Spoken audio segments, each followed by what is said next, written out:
So ayun guys, papunta tayo ngayon sa Tagaytay. So dito tayo dadaan sa Ligaya Drive para ma-test drive natin si Geely EX5 pagdating sa Ahonan. So if familiar naman siguro kayo kung gaano kataas ang daan dito or gaano katarik yung daan dito sa Ligaya Drive. So ngayon dito natin itetest si EX5 para malaman natin yung kanyang capability pagdating sa Ahonan. Okay, let's go! So ngayon ang setup ko is naka-hybrid ako. Tapos yung regen ko is naka-high. Okay? So para kahit papaano hindi ganun ko konsumo sa battery. Okay.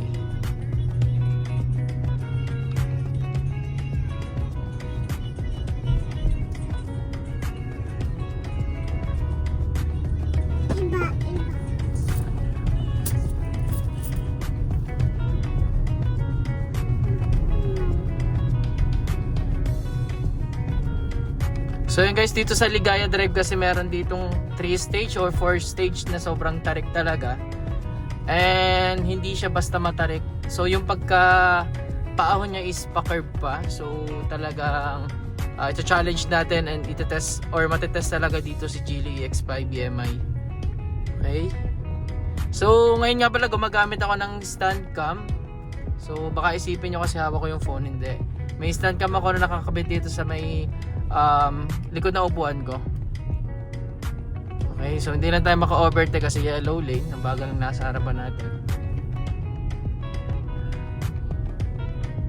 Medyo hintay-hintay natin mag-load.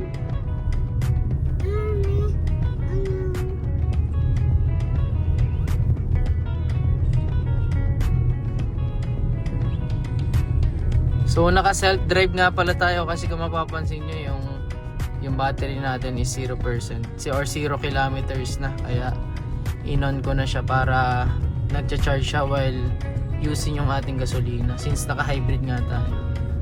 Okay, so hindi pa ito yung unang ahon guys, medyo ano pa lang to, maiksi pa lang. Ayan.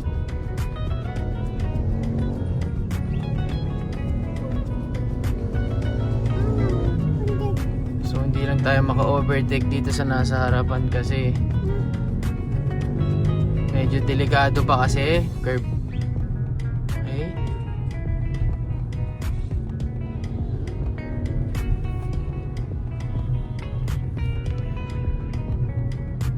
Siguro bago lang tong driver na to kaya hindi din siya ganun makahapit.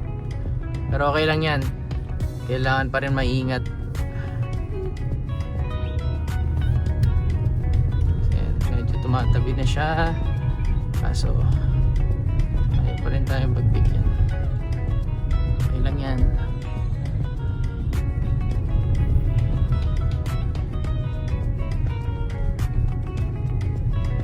So siguro doon pa tayo makaka-overtake nito sa may view ng Taal, sa layo na di Taal.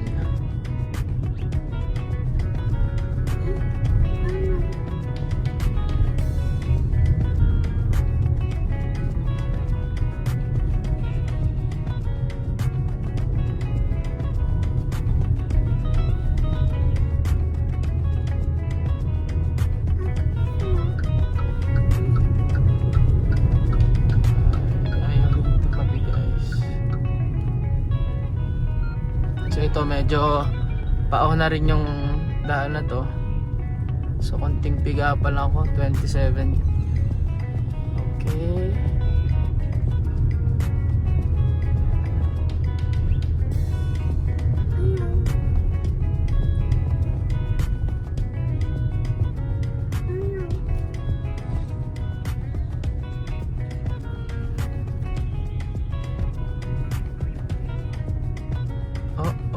Siraan pa dito, ban.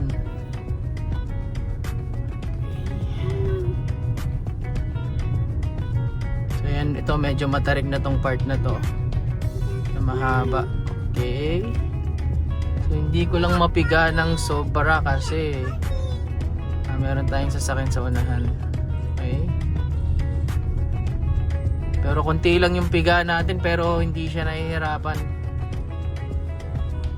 pa siya ganun nahihirapan kasi ramdam naman ng driver yun eh.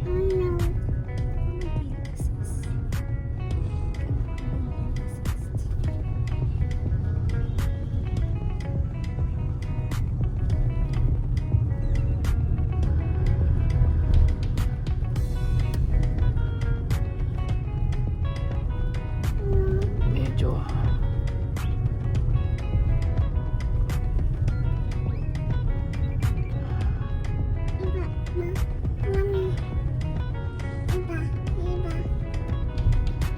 dito, after nito medyo maluwag to kaya medyo makaka-overtake na tayo dito.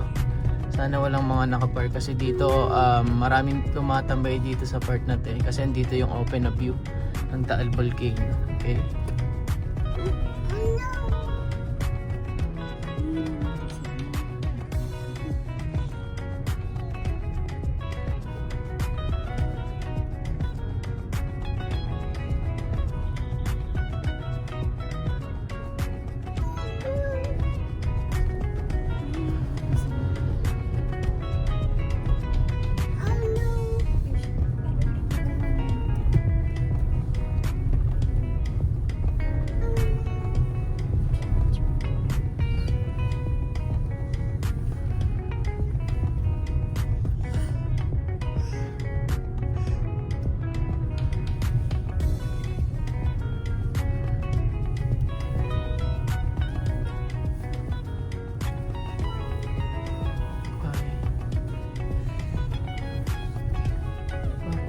Okay, may ginagawa pala dito.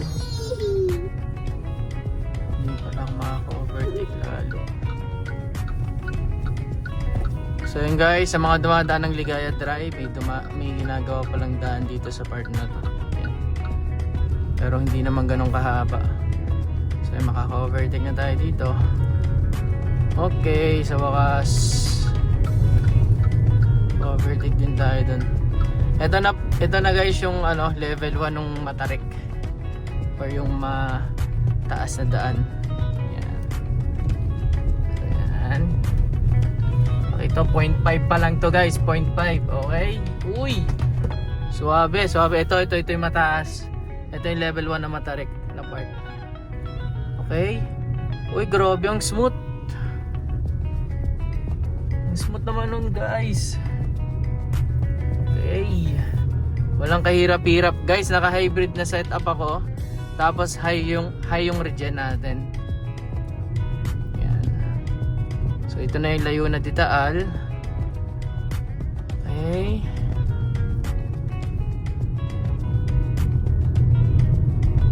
Yan, medyo makakapagmadali na tayo kasi wala nang sasakyan sa harapan.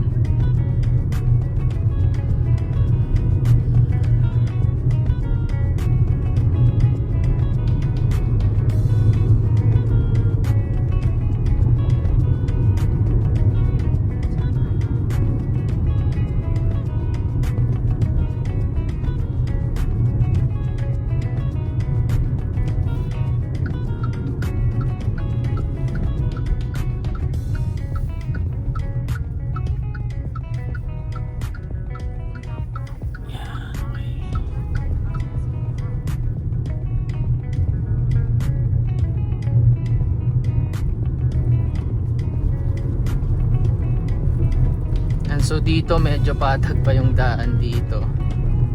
Kaya stay put lang kayo guys. Malapit na tayo sa matataas na daan. So far maganda pa rin talaga yung binibigay ni Geely EX5. Ramdam ko na hindi siya nahihirapan kasi sa driver, di ba, pag pumibiga akala mo pag mahugong medyo hirap siya.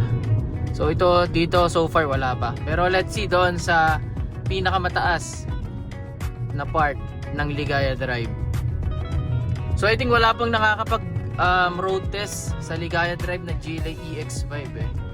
So far wala pa ako nakikita sa YouTube. So hopefully tayo pa lang yung unang nakapag road test dito sa Ligaya Drive. Yan. Malapit na tayo sa Matarik na daan guys. I mean sunod-sunod yung matatarik na yun, kaya talagang matcha-challenge yung ating Geely EX5 EMI. Pero kayang-kaya ng EX5 natin.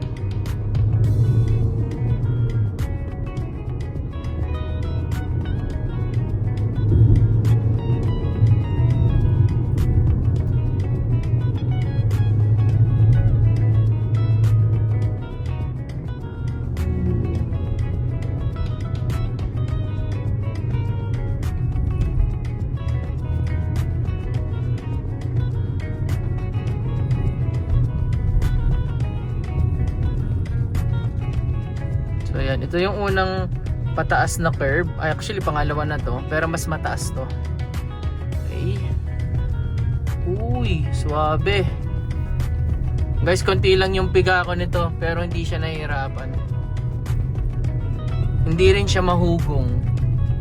Kasi di ba pag gasolina or the gas, hindi siya hybrid. Pag medyo hindi templado yung pagtapak mo sa ganyan matatarik, mahugong eh.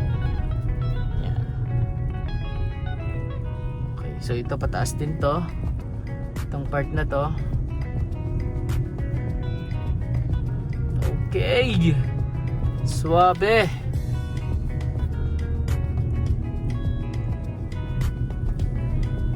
So I think meron lang dalawang mataas dito sa part na to.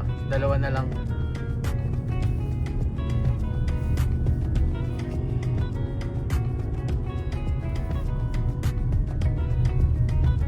Yan, ito mataas ulit to guys. Okay. Ay, suwabe talaga. Walang kahirap-hirap. Hindi mahugong. Sobrang tining pa rin nung ano niya, nung makina niya. So hindi ako naka-pure guys ha, naka-hybrid tayo. Medyo bumabagal lang kasi marami nang sasakyan sa unahan.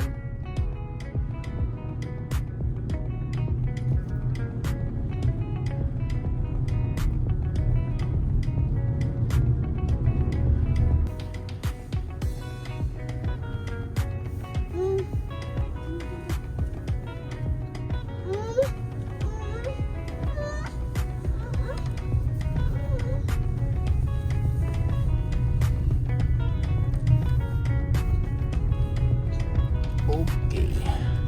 So yung part na yun guys, matarik, maano rin yan, mataas din yun. So I think yun na yung last na pinakamataas na paahon dito sa Ligaya Drive. So dito medyo patag na talaga dito hanggang doon sa exit ng Ligaya Drive.